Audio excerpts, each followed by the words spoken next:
Hello, and welcome to the Emotional Endurance Movement. This episode is dedicated to your friend who's obsessed with avocado toast. Avocado toast, avocado toast, avocado toast, avocado toast, avocado toast, avocado toast. You know the one.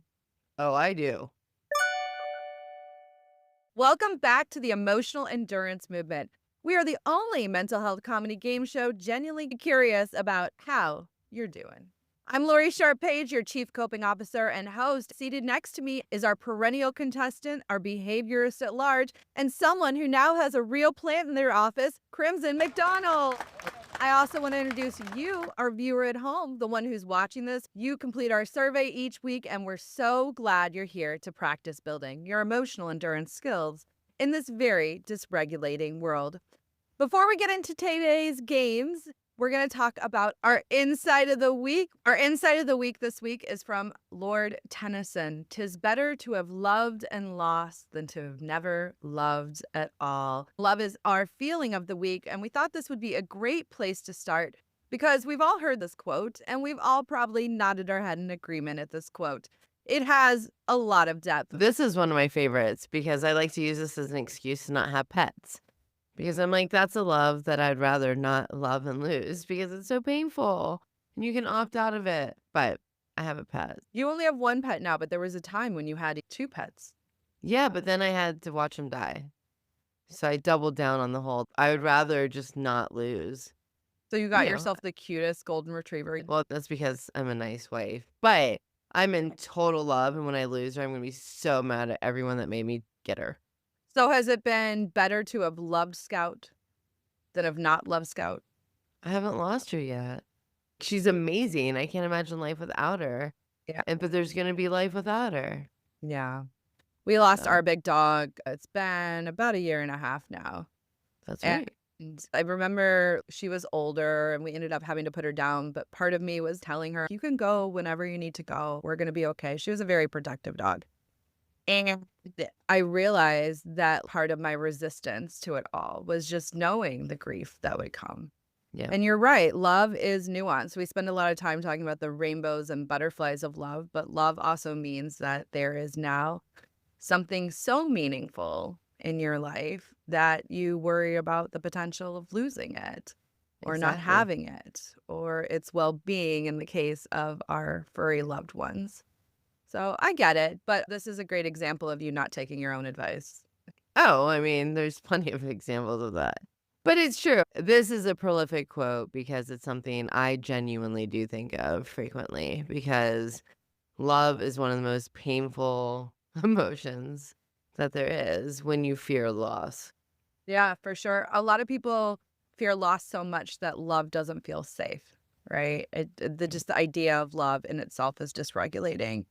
And we talk a lot about falling in love, but we don't often talk about the double-edged sword of the pain of being in love that goes along with it, that you want to protect this person, place, or thing and keep it exactly as it is today, knowing that is a fool's errand in this world of ever-changing chaos. Even with that pain, love is still totally worth it. That's direct quote. Absolutely. And I think for any parent, this is such a dynamic that it is a very hard struggle at times. The thought of losing your kids, it's just beyond. So, yeah, love is not for the faint of heart, right? You have to accept the duality of love. And I think Tennyson captures that duality well in this quote. And you said something about kids a minute ago, and I saw myself in the video get triggered, which is fun. The truth is that it is very scary as a parent to Yeah. open yourself up to that sort of vulnerability. Part of what we're going to talk about today is vulnerability and how it plays into love.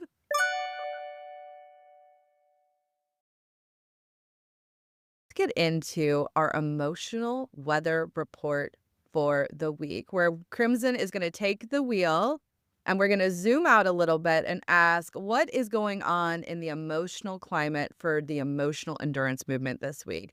Are we talking sunny with scattered dopamine, high pressure systems of connection, or unexpected storms of yearning rolling through at 2:17 a.m.? Let's take a second and check out our emotional weather report. Lori, thank you for turning it over to me to do the emotional weather report.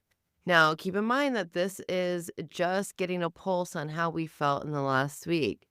This week, we're around 270 members strong. That means we have 270 people actively paying attention to the regulation.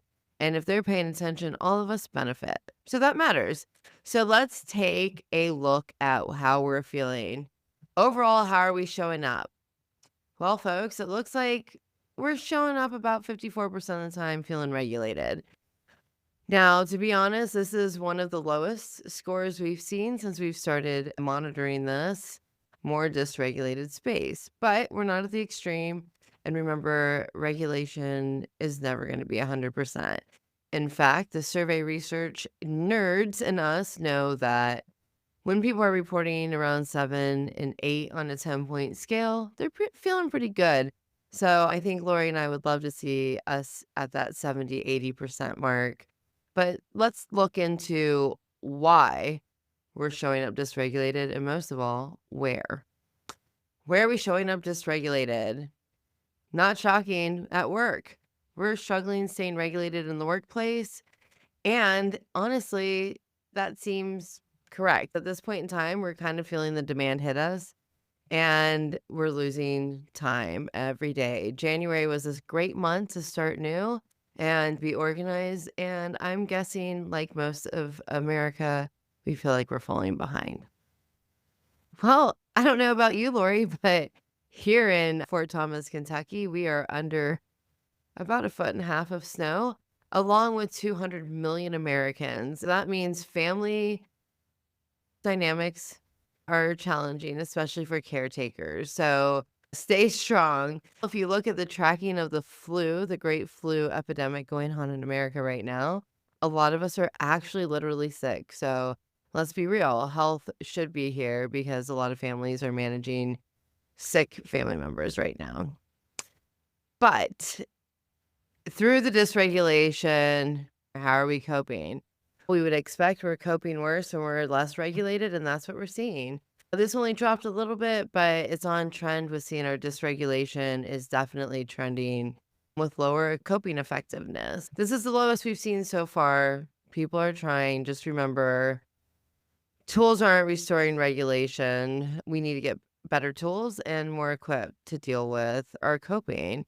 Honestly, Lori, I don't know about you, but when I see this, I think there's also something to say about the capacity problem. We have less capacity to really cope effectively.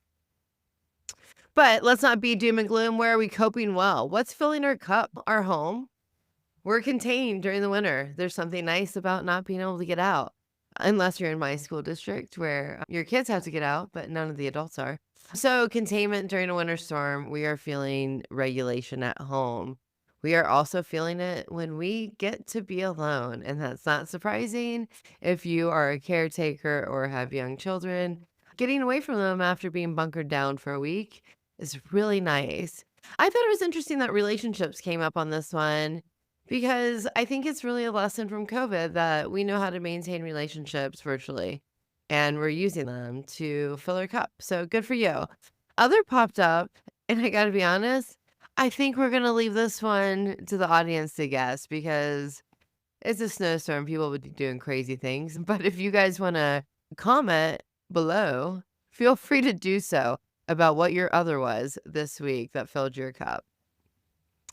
So, Lori, that leads us to the look ahead. So what can we expect?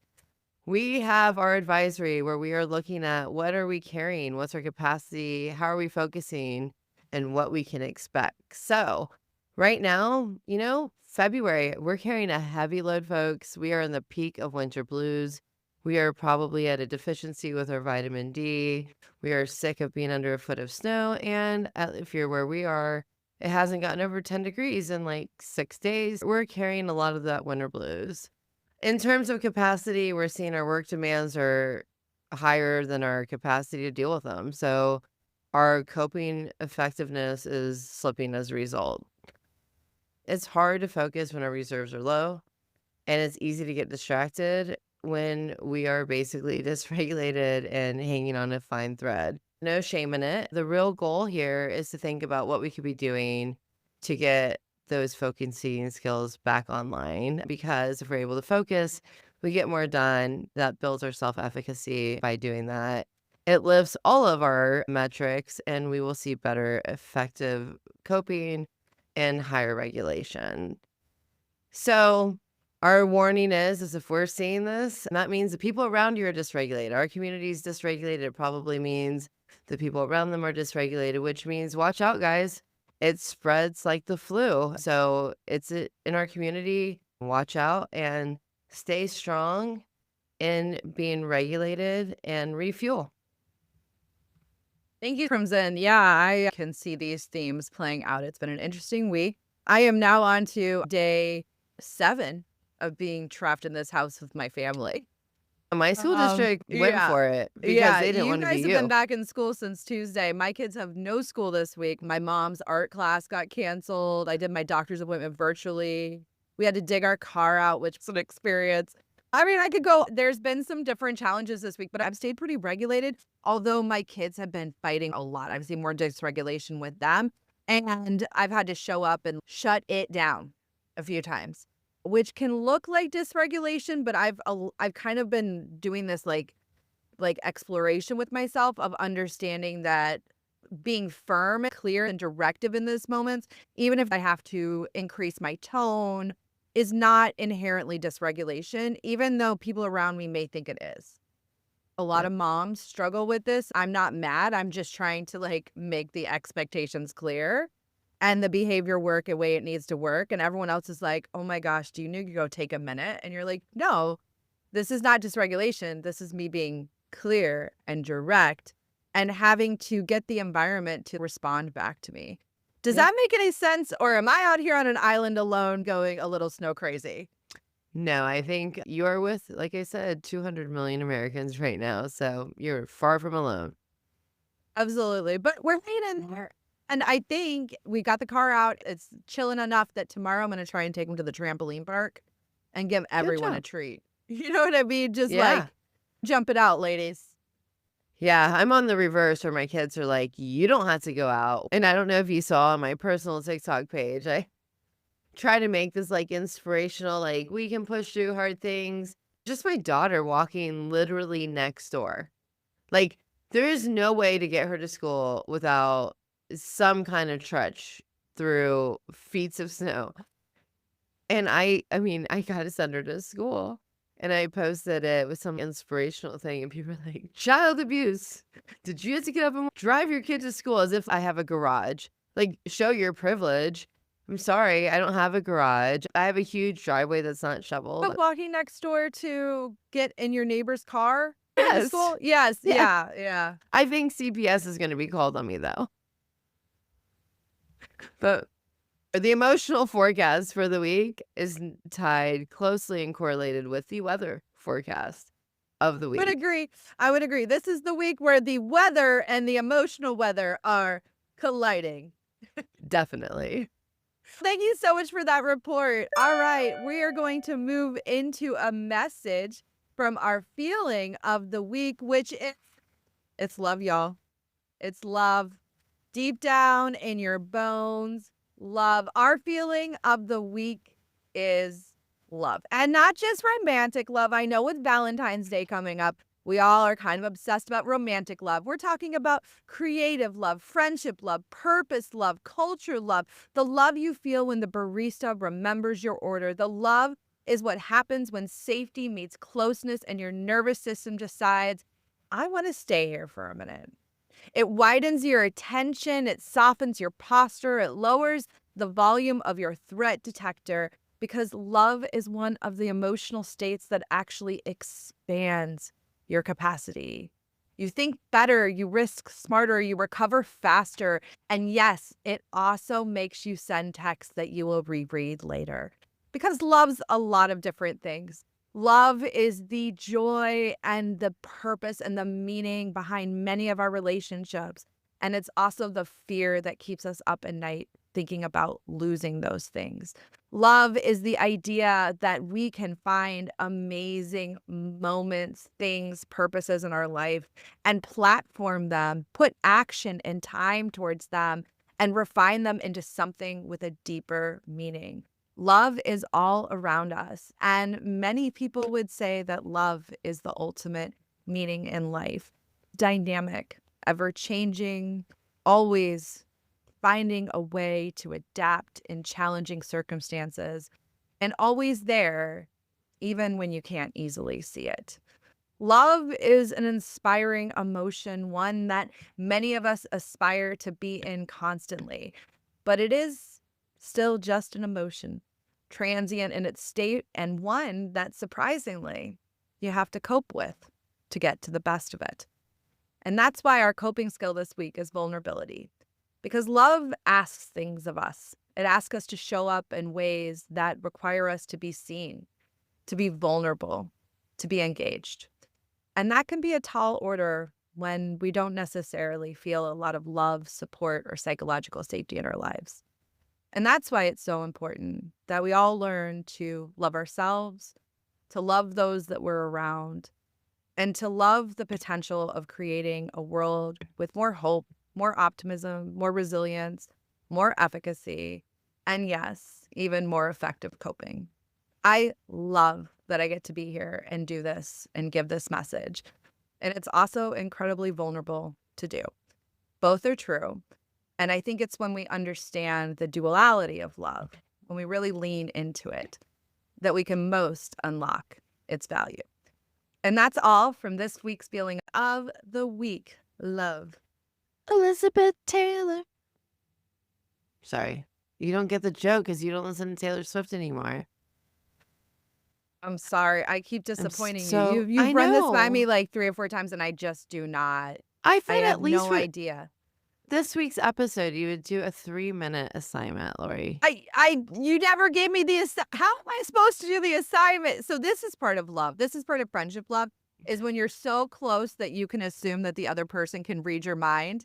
And unfortunately, Absolutely. I have many skills, mind reader, particularly to you in the wild, wild west of your minds. I don't have that skill. So what was the assignment that I was supposed to do that you neglected to tell me about? Well, so when I think of the word love, I think of Elizabeth Taylor. And then Taylor Swift on her new album, she wrote a song called Elizabeth Taylor. And Elizabeth Taylor is like the epitome of the love of falling in love.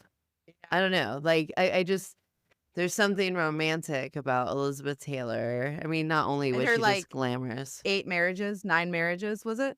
I mean, it was just like never ending. I think she remarried. And even at the end of her life, she was like, who cares? I loved falling in love. Yeah. And once I was done And falling in jewelry. love, I moved on.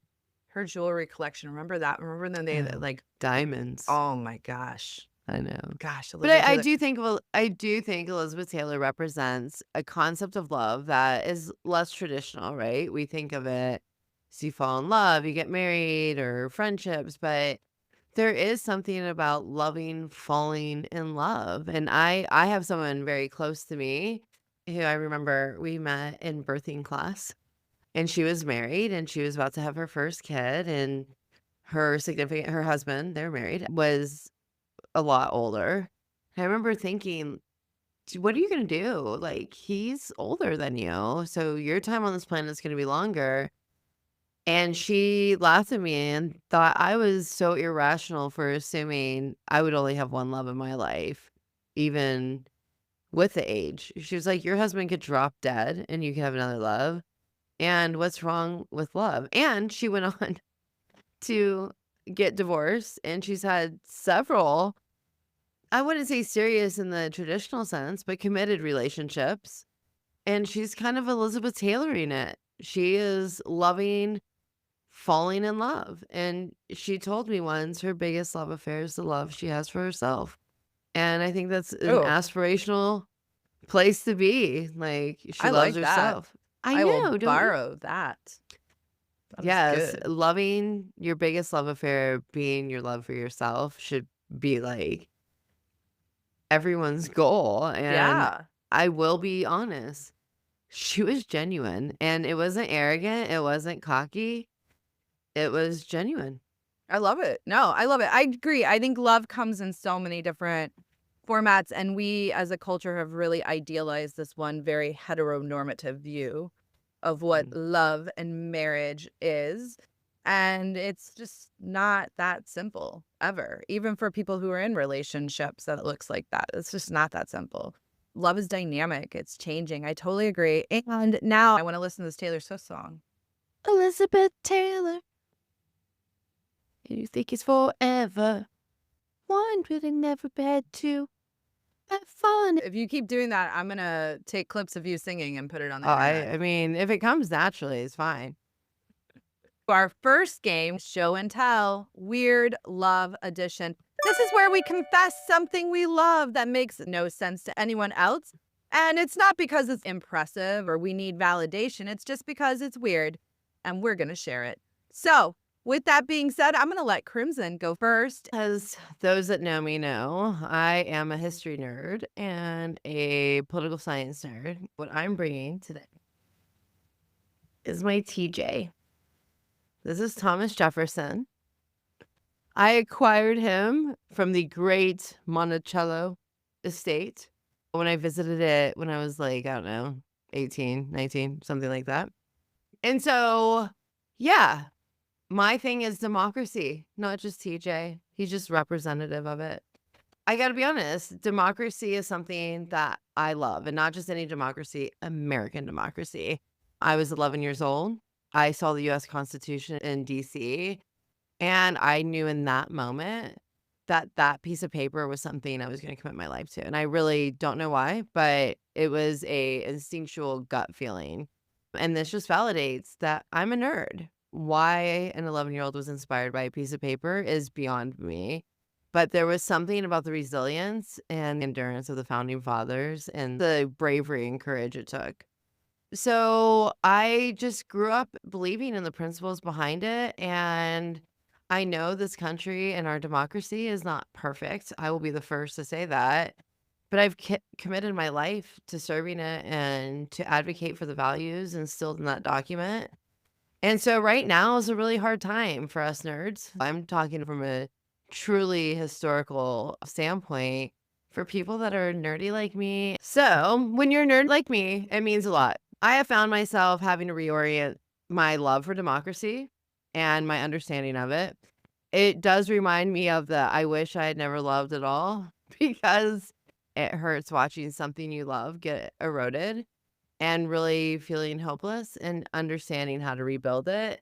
So, like Thomas Jefferson, our Constitution and our democracy has its flaws, but I really, really love American democracy. That's my nerdy, weird love, and I'm sticking with it. I love that about you. I've always loved that about you. There's a grief right now. I hear attacks on American democracy, and I see them with my own eyeballs every single day. It really is breaking my heart in a way that's hard to ignore. It's also weird to talk about. I feel like it's a silly thing to say, but things are going on with my girl America, and I don't know how to help her, Right. and I want to help her. It's very important to my sense of who I am as an American and the values that I know we were all taught. That's what's so Right. strange. These values that have truly been ingrained in us, sometimes in not so healthy or good ways, are really being thrown out the window, and it's very confusing emotionally. And I don't know that it's necessarily a time to talk about feelings too much. It's a time of action. And I feel similarly that something I love is going through some type of, at best, transition, at worst, straight up attack. And it feels weird to feel that way over a political modality. And this is where this whole long rant is going.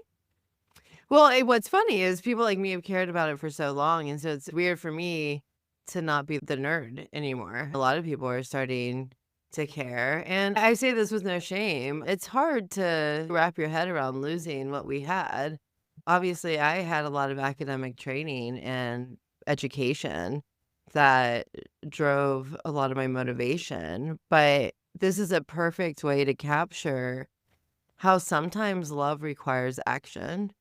And it can be a verb too. I think what we're seeing right now is a lot of Americans uniting regardless of politics. They're uniting and they're acting out of love. And I think there is something extremely powerful that what we're seeing now versus political opposition 8 years ago is that it's driven from love of democracy, love of our neighbors, and not hate of power and hate of the institution. It shows the power of love because I know a lot of people are not political, are being called to action, not for their love of the Democrats, not for their love of Republicans, not for their love of the president, but for their love of democracy and the norms that we were raised to respect. And it really, I think we just thought that they were built in and settled. And we're learning that to love our country is an action word. And maybe we weren't given it enough love. And now we are. And that's something that there's a resilience in that that's worth loving too. There's nothing like grief to teach us about love. Right? I wonder if we're going to be able to name for some of our viewers this week that grief that is playing out as we see these institutions and values of life, like you said, on a fundamental level, be threatened like this. Yep. So thank you very much for that. It was really meaningful.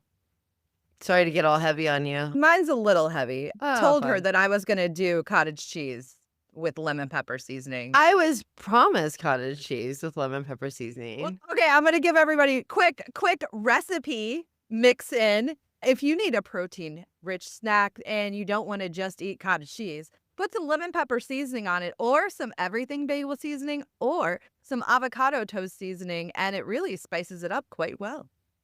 Ooh, avocado toast seasoning? I just went to Trader Joe's and got the everything bagel. But Yeah. tell me about the avocado toast. Where do you get So that? I found it randomly. It was like a 2-for-1 sale. Got it. Interesting. Where? It's got some of the crunchies of like the everything bagel in there. It's got some of that texture, but it's also got a little bit of red pepper flake. I think I prefer the everything bagel as the topping for avocado choice. I think that's my preference for avocado toast, but the avocado toast topping is also quite good.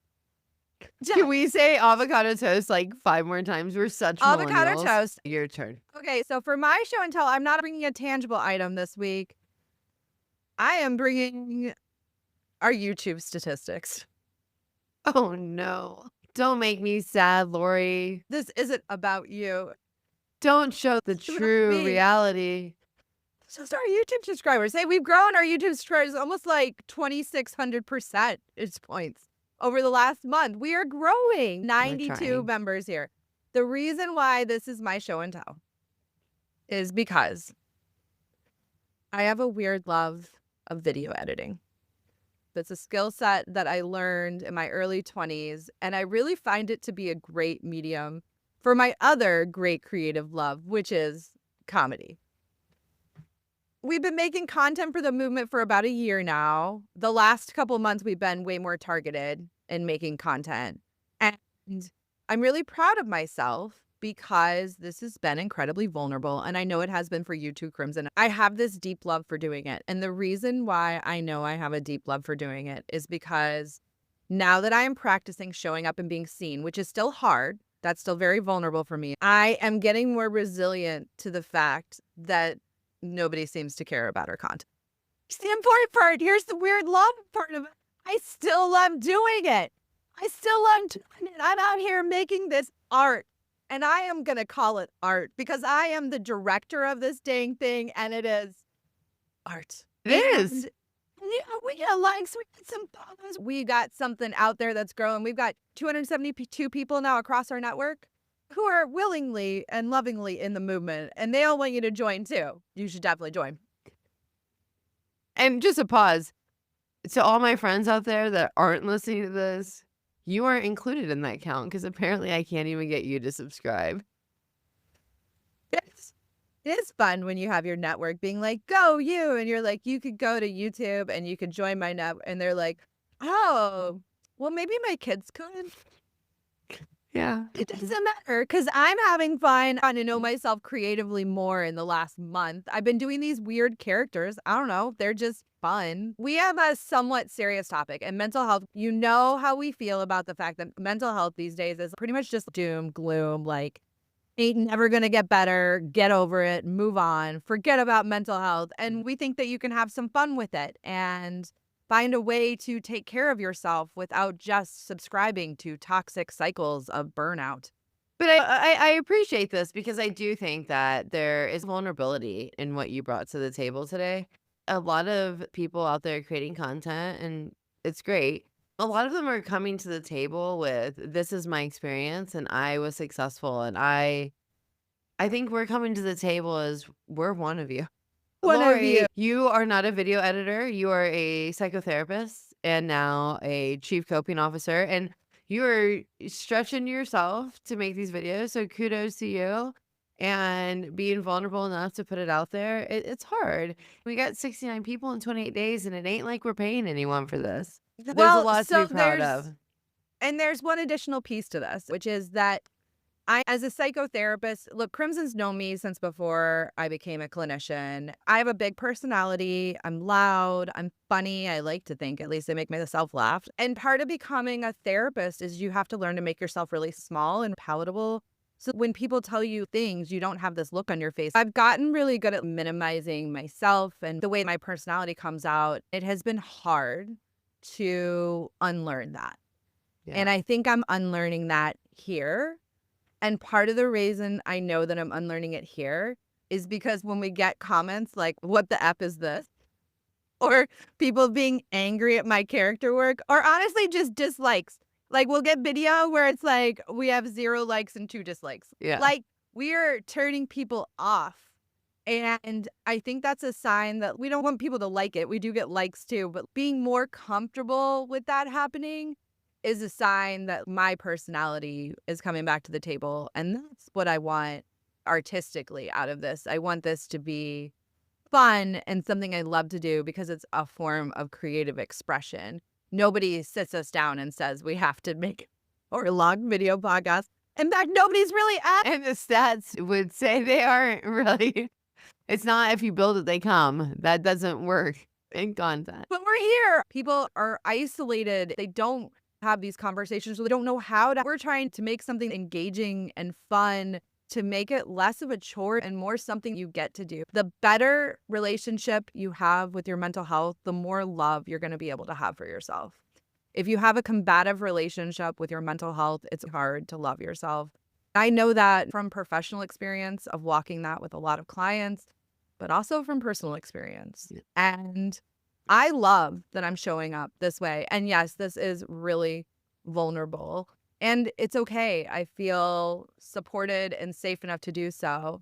And that's really a freaking privilege. And so I'm grateful for it. I'm thankful for it. And that is my weird show and tell for the week. My weird love show and tell, video editing. Good job, Lori. I'm going to give you 500 points for that. Thank you, Crimson. I'm going to give you 500 points for taking us through naming a lemon that I think is in the room right now, which is that real stuff is happening. And we got to find ways to talk about it and deal with it. Now it's time for a word for our skill of the week, vulnerability. Vulnerability is our coping skill this week because we need to talk about it. A lot of people think that vulnerability is just oversharing or trauma dumping in the group chat. But vulnerability is not necessarily so extreme. It's letting something real about you be seen without knowing with certainty how it'll land. It's posting the draft. It's sending the risky text. It's admitting you care first. It's neurologically uncertain. And your brain hates that. And it's also how connection forms. Love without vulnerability is admiration from behind glass, lonely, isolated, disengaged. When you let yourself be seen, your nervous system learns, I can survive this. I can exist in uncertain territory.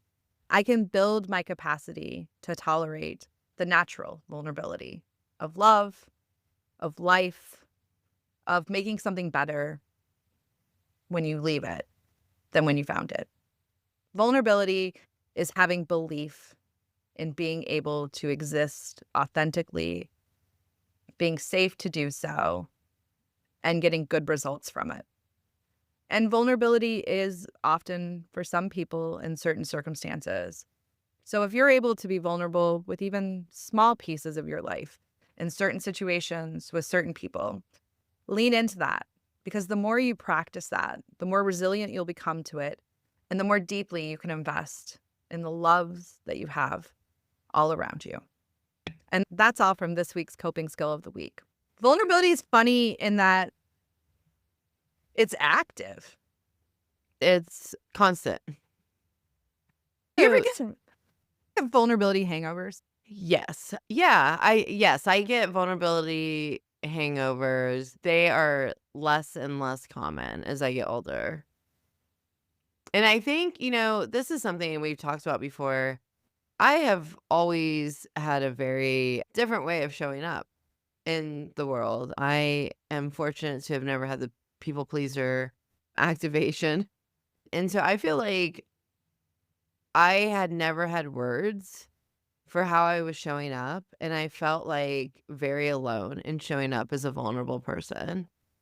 And through especially my 20s, I realized that that level of like bringing your own wall down and assuming others have their walls down puts them in a very defensive state. And it can be a very weird dynamic. And I never really knew why I had that like tension with people in social settings of like why are they reacting to me? Because I'm not saying something hyperbolic. I'm not saying something that should, but what I was doing was saying something vulnerable. And I think it's new for us to go to vulnerable places in a social setting openly, but I've been doing it for all of my adulthood, and there's consequences to it. But I will say there are consequences to vulnerability, but as of the last, I would say 5 to 10 years, there are less consequences to it. And I would even argue that we're seeing a swing to lacking vulnerability as a flaw now versus it being a superpower. I feel like it's expected and really, really wanted. People want vulnerable people. Now we're going to play our next game, vulnerability ranking. I have compiled 10 statements. Picture you saying them and then rank them with one being the most vulnerably like raw that you would feel. Like that it would just the discomfort would be like absolutely painful to the least painful of the vulnerable statements. You're going to rank them 1 to 10, most vulnerable to least, and I'm going to do the same. And then we're going to compare the results and show, I don't know, whether we're similar in vulnerability or very different. I am really good at what I do. I don't feel okay. I need help. I feel lonely. I'm proud of myself. I'm scared I'm not enough. I want something more, even though my life looks fine. I was wrong. I don't know what to do next, and I love this, and I'm afraid of losing it. I'm really good at what I do. Yeah, I would say that's like a 7 out of 10 for me. I can say that pretty easily. In certain settings it's less easy, but I'm pretty confident in a statement like that. I don't feel okay right now. That has to be a 10. That's my job, is to tell people it's okay to not be okay. I have gotten well versed at that one. Asking for help, I'm an 8. A big part of how I'm raising my kids is to ask for help. I feel lonely is a harder one, and I actually recently expressed that to Crimson. That was interesting to see pop up because I was like, oh, I know, that's like a 3 or 4 because it was hard to say out loud. You helped me, Crimson, to think about the fact that I have young kids and I've been stuck at home being a mom, and I'm getting back out into the world, making new friends. I've done a lot of work around that. I'm scared I'm not enough. I think we all struggle with that. I want something more. I'm able to do that. I was wrong. I've been working on that. I'm not perfect. When you are in a conflict and you realize like how much freedom can just come when you're like, yeah, you're right, I was wrong. Like it almost like completely just like it shifts the situation fast. The right tool all the time. But my life has gotten a lot easier when I've just been able to be like, you're right, I messed up. Even the other person messed up. You're right, I messed up. Let's talk about how I messed up and how I'm going to do it differently. Invite them to do the same. Mixed bag response on that. But, I think it's good. I don't know what to do next. Hello, life. I love this and I'm afraid to lose it because I have lost people I really love. It's been horrible to lose them and our dogs and stuff like we started talking about today. I know in my bones how important it is to express when we love somebody and that we don't want to lose them. Crimson, I want to hear about yours. I'm really good at what I do. Oh my God. I am so uncomfortable talking about myself or in any way puffing my feathers. It's stupid because I am really good at certain things and I'm learning how to be okay with that. Okay. It's hard to like yourself. I'm learning now. Most people don't care. I need help. I'm getting better. Yesterday, I had a situation where I asked for help and it solved it instantly. I think I'm building up efficacy there. I feel lonely. I'm open with saying that I can sit in that discomfort.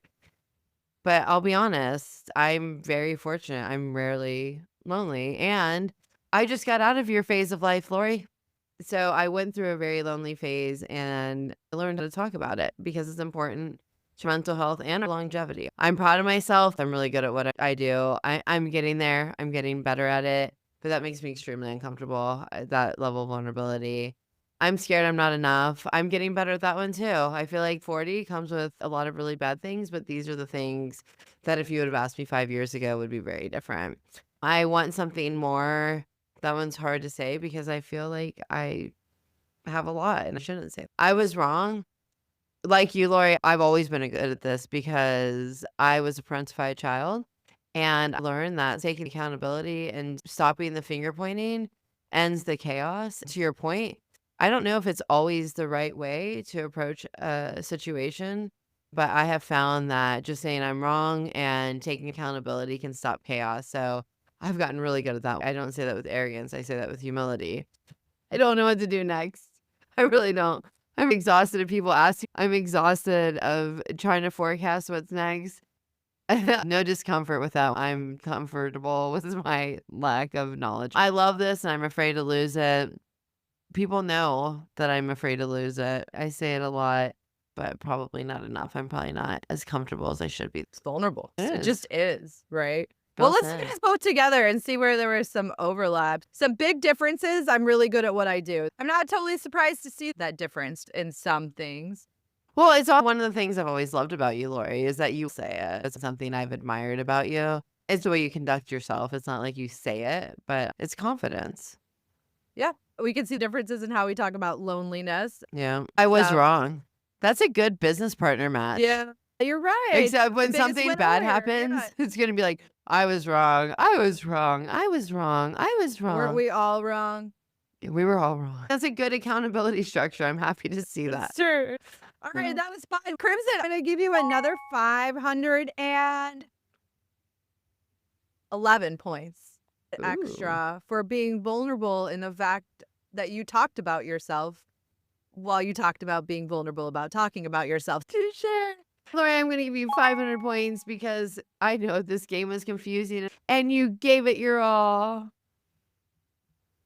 That's all for this week's episode of the Emotional Endurance Movement. If you loved our content, make sure to like and follow and subscribe to make us have more than 92 followers. We've been stuck at 92 followers on YouTube for a few days. So make my dreams come true. If this episode brought up some feelings for you, well, that's good because now is the time to attend to them. Make sure to be compassionate with yourself and remember that it's not just you and you don't have to do it alone. You can grow more capacity when you just practice being vulnerable and loving yourself, the people around you, and the world that we can all create together.